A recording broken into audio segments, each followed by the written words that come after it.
Our top story at this hour, India and the European Union are set to push forward for a long-awaited free trade agreement or FTA with top leaders meeting in the national capital today. The high-level talks come amid growing global trade tensions, especially after US President Donald Trump threatened to impose a 25% tariff on the EU. Now, European Union President Ursula von der Leyen arrived in India on Thursday, joined by 20 commissioners in a significant diplomatic show of strength. The delegation will meet Prime Minister Modi today and key cabinet ministers to discuss trade, investment and economic cooperation. The two-day visit of Ursula von der Leyen to India has brought back focus on the proposed free trade agreement between the two, and the talks for which were, remember, relaunched back in June of 2022. The talks between the two sides, which is India and EU, were first launched in 2007, were frozen in 2013 because of lack of progress, and are now once again resuming at a very fast clip. What is in store as far as India-EU relationship is concerned? Let's talk about that. Joining us on the show is Barnik Chitran Moitra, is a PE investor, managing partner at Chrysalis Equity Ventures. Also with us is Dr. Srinath Sridharan, policy researcher and corporate advisor. Gentlemen, good morning. It is an important day for India and its trade ties with EU, with a host of delegation here, commissioners of the EU visiting India on a landmark visit. I want to come to you, Srinath, first. You've spoken about how important this trip of Ursula is for India. It is a move now by EU to really try and get India on its good sides. Good morning, Shweta. Yes, indeed.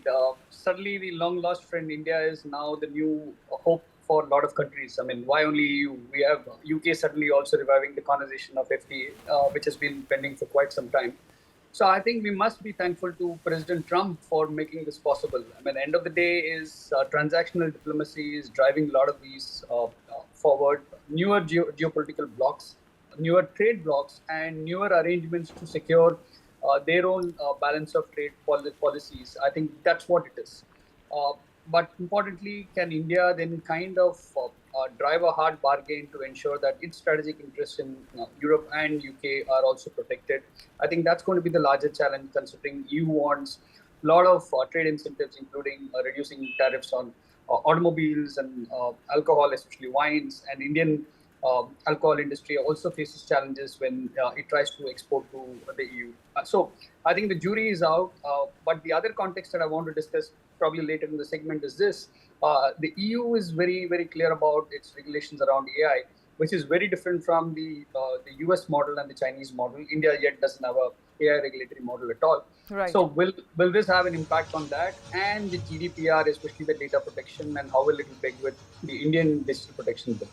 All right, those will be some of the important points to discuss perhaps later in the show today. Let me quickly also get in Barnik on the show. Barnik, as Srinath pointed out, this is a strategy here by the EU to ensure that it finds a partner in India. The talks, which was frozen so far, did not really move forward, seem to be moving forward at a very fast pace today.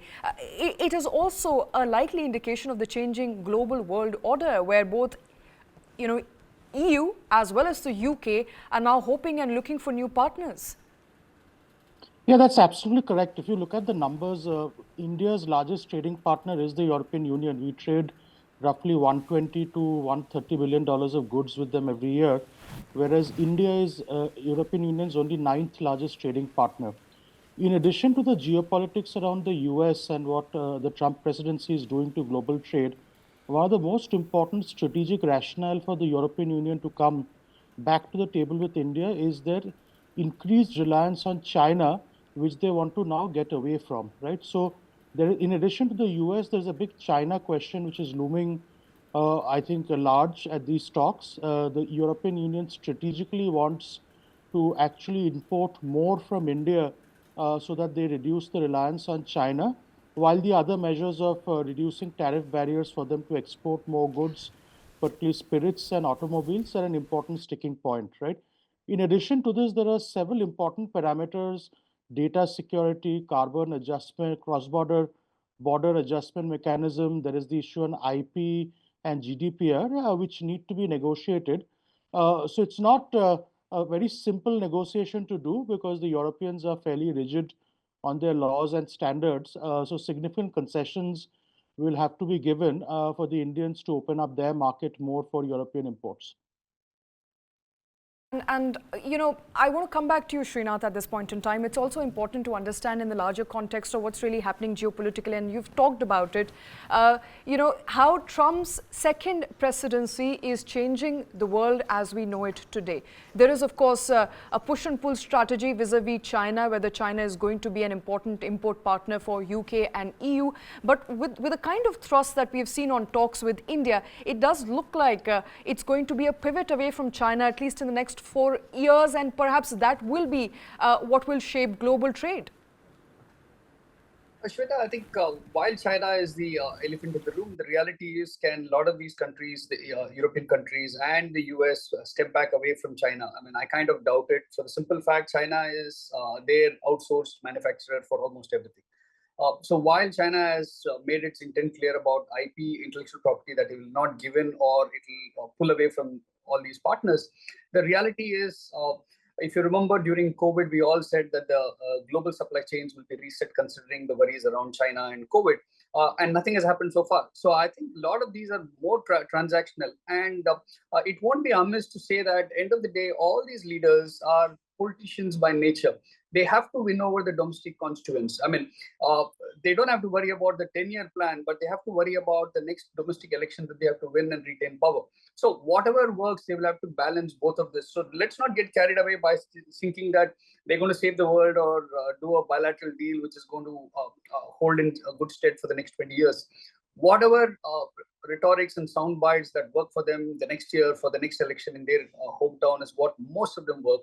And I think that's the nature of transactional politics, which is accentuated by the loud proclamations that President Trump does. I mean, that's a reality.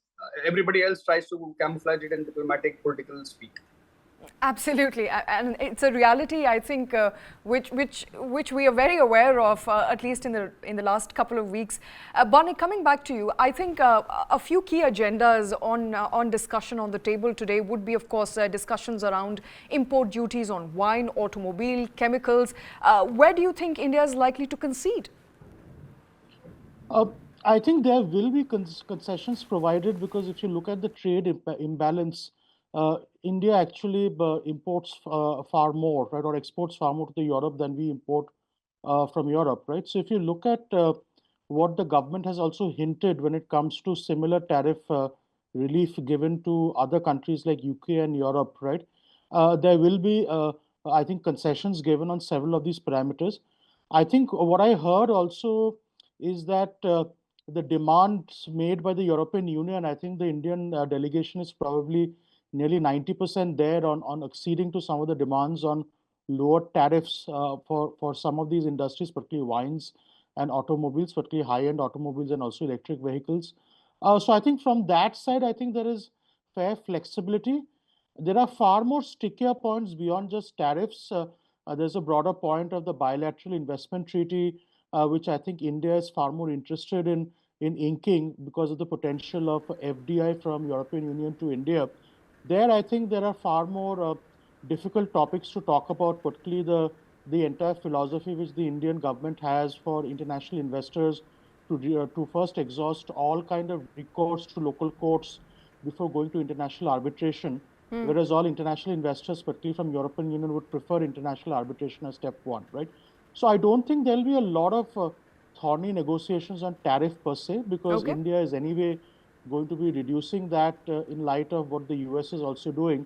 And it's very hard to tell your leading trading partner, which is European Union, why you have a far more favorable import tariff regime towards the US and towards the European Union. So I think there's a secular trend to anyway reduce it. We don't earn a lot of, I would say, income from these tariffs, right?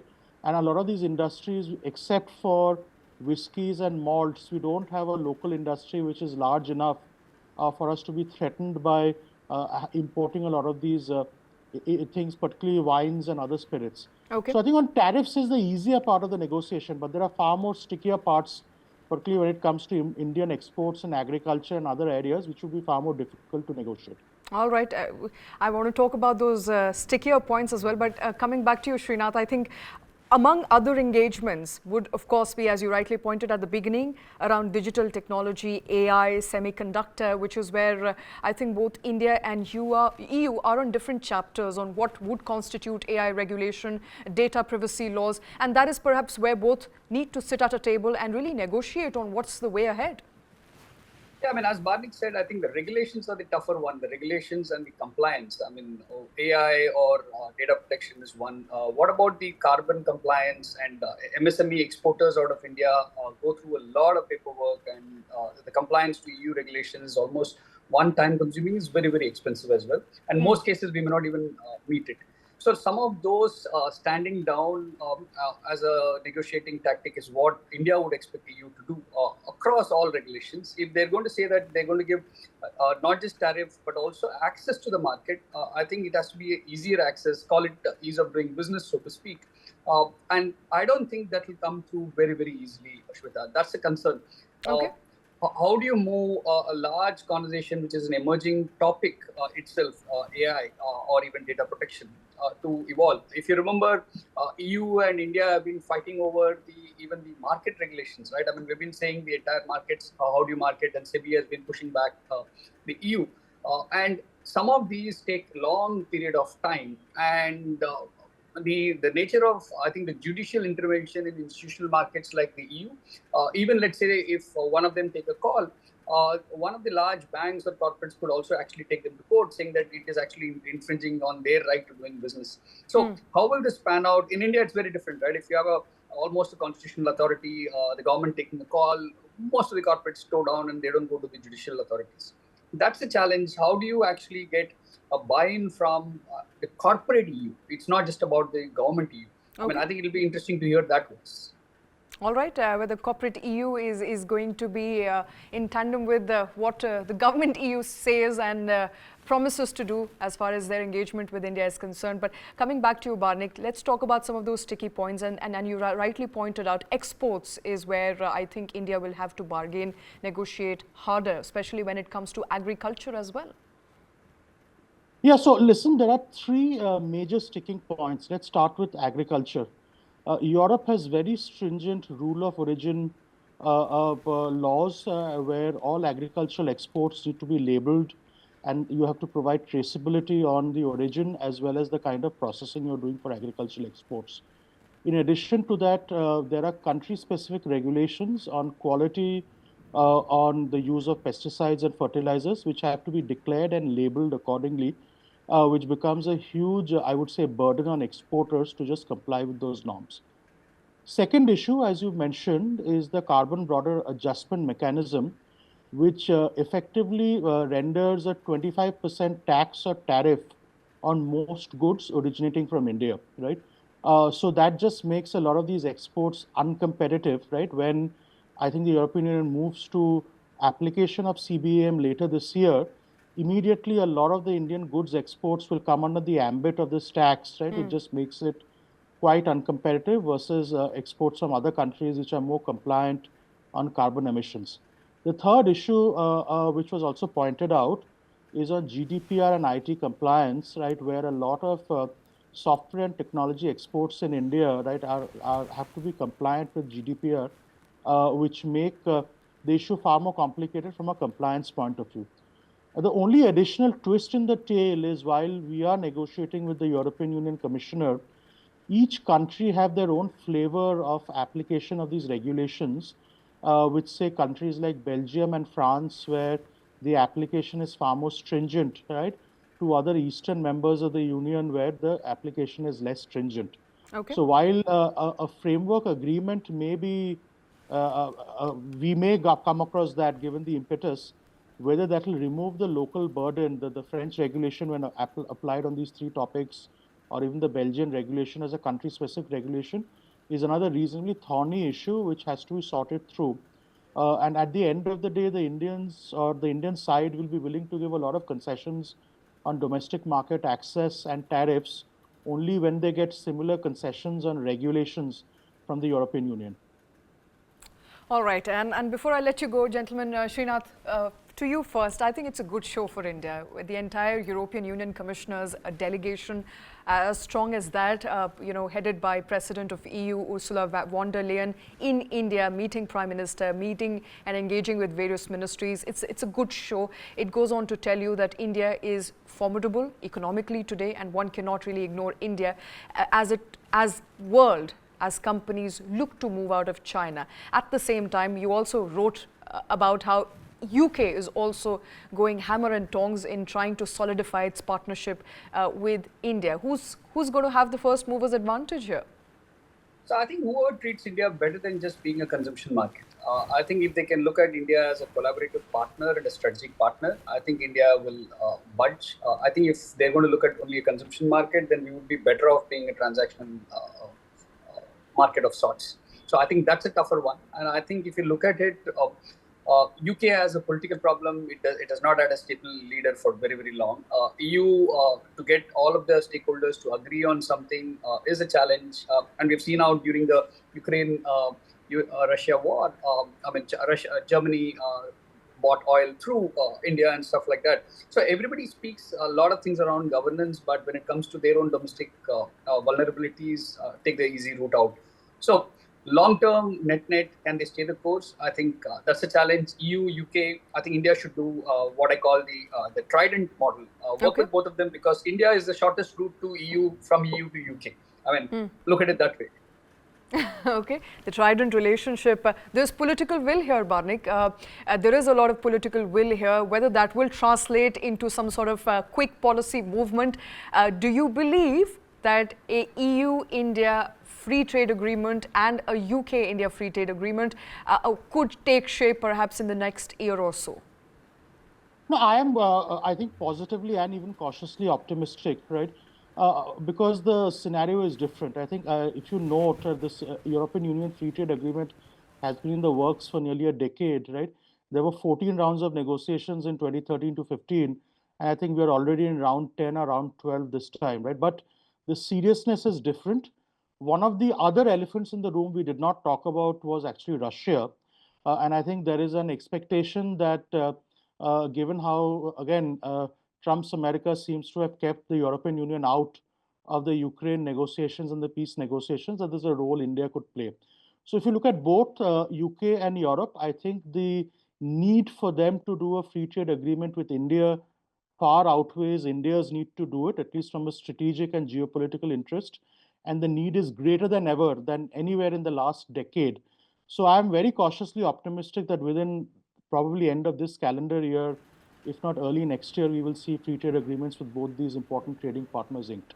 All right, early next year or maybe this year. I think that's the hope there as far as free trade agreements with both these formidable partners is concerned. Srinath Sridharan, Barnik Chitran Moitra, thank you very much, gentlemen, for joining us on that very crucial story.